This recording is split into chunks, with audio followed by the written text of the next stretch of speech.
So I came to know Jesus Christ in a personal way, as you say, when I was 15. I'd have to say I didn't know him before then. I didn't really have much faith before then. I believed in a creator God all my life because it made sense. I mean, this stuff has to come from somewhere, right?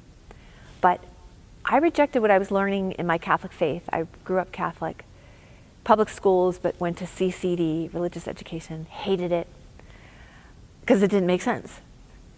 I needed that personal encounter, with Jesus. So when I was 15, I was really searching, but at that point, when your life doesn't make sense as a teenager or older, it's problematic because we have to have a purpose to our lives. And so I have to say my life at a certain point got very dark and I was depressed, but not like typical teenage clinical depression, hormones, whatever. It was, I wanted to know why I was alive, what the purpose of life was. And because I didn't believe in God, I didn't pray. So I had that horrible feeling of being alone in the universe. So what I did was I prayed. I actually prayed to this creator force that I believed in, but I didn't believe he was personal. I didn't believe he could even hear prayers. I thought it was the God of the deists, the watchmaker God who created the world, wound it up, and stepped back, and it's up to us now. So I literally knelt by my bed and I said, oh God, creator God, if you can hear me and you can help me. I didn't even know if he had the power to help me. I need help because I don't know why I'm alive and I don't want to continue living. And I had a great life. I had great parents, went to a great school, I had great friends. I had hopes and dreams that I could actually fulfill because we had enough money to do it. I could get into the schools I wanted to get into. There was no dashed dreams in my life. But I knew there had to be something more than that. There had to be a bigger picture. And I wasn't going to continue living if there wasn't a bigger meaning and purpose to life. So I went to bed. The next morning when I woke up, everything had changed. So my life before God and after God was completely different, night and day. I had what I later learned is called like infused knowledge, where God gives you answers to things without you having to read a book or talk to somebody. I knew that death wasn't the end, that heaven was real, God loved me, that heaven was not someplace I wanted to go to, but God wanted me to go to, because God couldn't wait for me to be with him. So I have to say a little piece in between meeting God and entering the convent. So at this point, I was kind of like, okay, yay, God, I know God now, but look at all these religions. And what about this Jesus person who claimed to be God and people claim he's God? Is Jesus God? So I was going to try some of my Protestant friends' churches, and I said, no, I'm Catholic. Let me try the Catholic Church first. And I knew that I was trying to say, well, what's different about Catholics from all the other Christians? And I knew that only the Catholics said he's in that little box in church. So I knew if he was in the box, then the Catholic Church was his church. And all the things I had been fighting about the Catholic Church, I was planning to leave the church because I didn't believe in God, and I really didn't believe in most of the Catholic Church's teachings. I was a radical feminist, basically. So I was like, well, how am I going to know if he's in the box? If I ask a Catholic, they're going to say yes. I could read a book, and if it's Catholic, it's going to say yes. And I said, well, if he spoke to me once already and let me feel his love and his presence, he can do it again. So I'm going to ask him directly. So I really advocate that, going directly to God. The Curé of Ars said, go directly to God like a cannonball. I think that was the most powerful thing they had back then. But I knew this was momentous. I knew that if Jesus was really in the Blessed Sacrament, in the tabernacle, then I had to stop fighting the Catholic Church on all the teachings that I didn't agree with and I didn't like and I didn't understand, and try to understand them, which I've learned later St. Anselm calls is faith-seeking understanding. So you don't say, I'll believe when I understand, because you'll never totally understand everything. You'll never understand the Trinity. You believe and you deepen your understanding. You never stop growing in your understanding of your faith. But God has revealed it, so it's true. So I went to my church, I picked a date after school, went to the back of my little church, Our Lady of Mercy, and I said, Lord, if you are there, I will accept the Catholic Church. Lock, stock, and barrel. Those are my very words. And I will stop fighting the Catholic Church. So, Lord, are you there? That was my question to him. Lord, are you there? And he said yes. He said yes very, very clearly and distinctly. And I was like, okay then, alrighty then, I have to accept the Catholic Church. Darn it. I wasn't happy about that. And it was a long, long journey to understand even some of the most basic Catholic teachings. So how did the nun part come in? Well, 4 days after meeting God.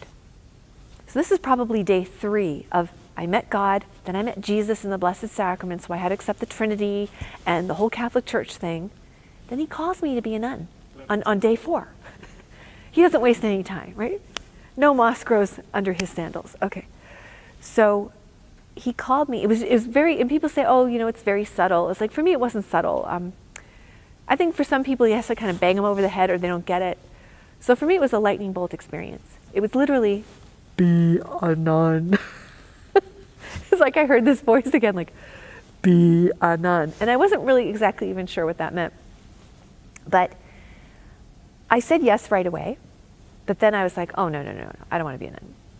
It was like, it's nice to know you, Lord, but I'm so glad you're in my life. I'm glad my life has meaning and purpose. Can't wait to go be with you in heaven, but don't want to do that nun thing. And so that was something I had to really discern.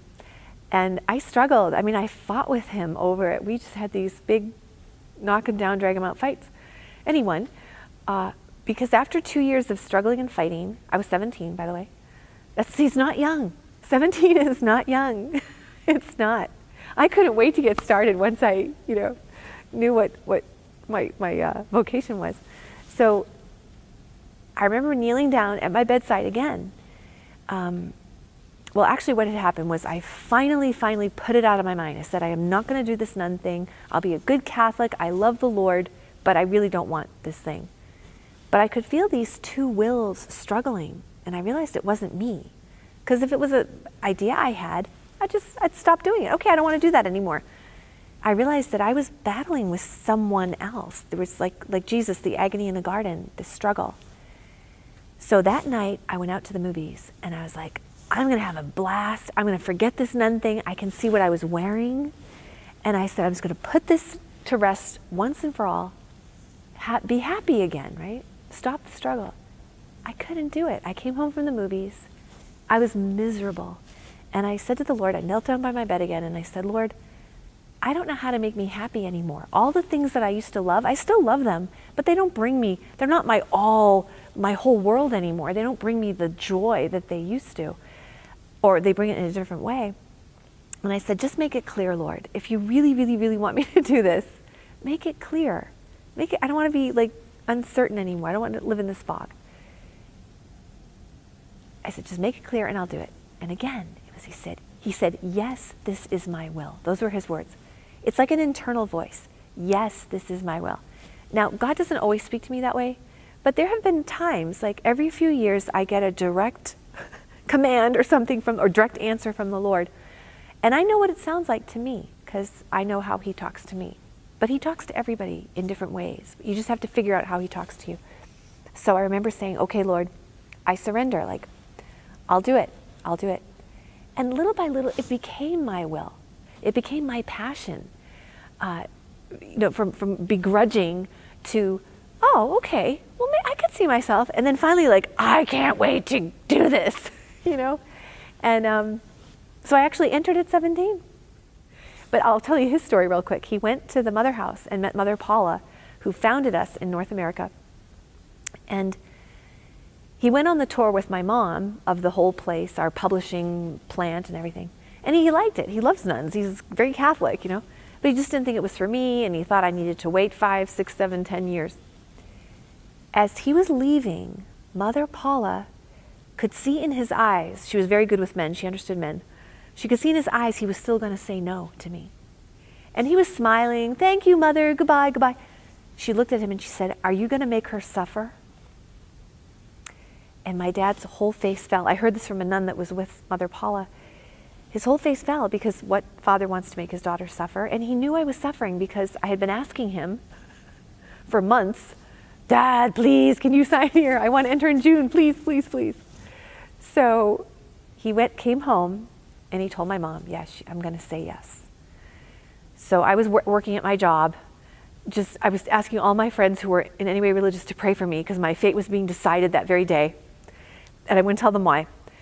My mom picked me up from my job, and I couldn't read her face. It was weird, and I'm like, he's going to say no, right?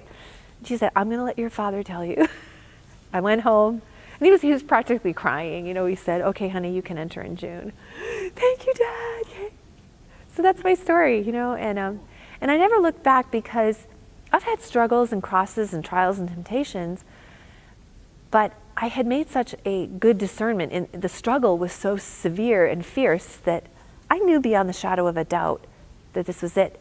And so most of the sisters, they count their religious life from their first vows.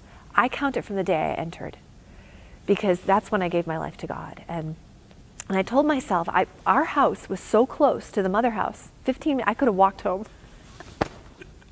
The other girls came from all over, right?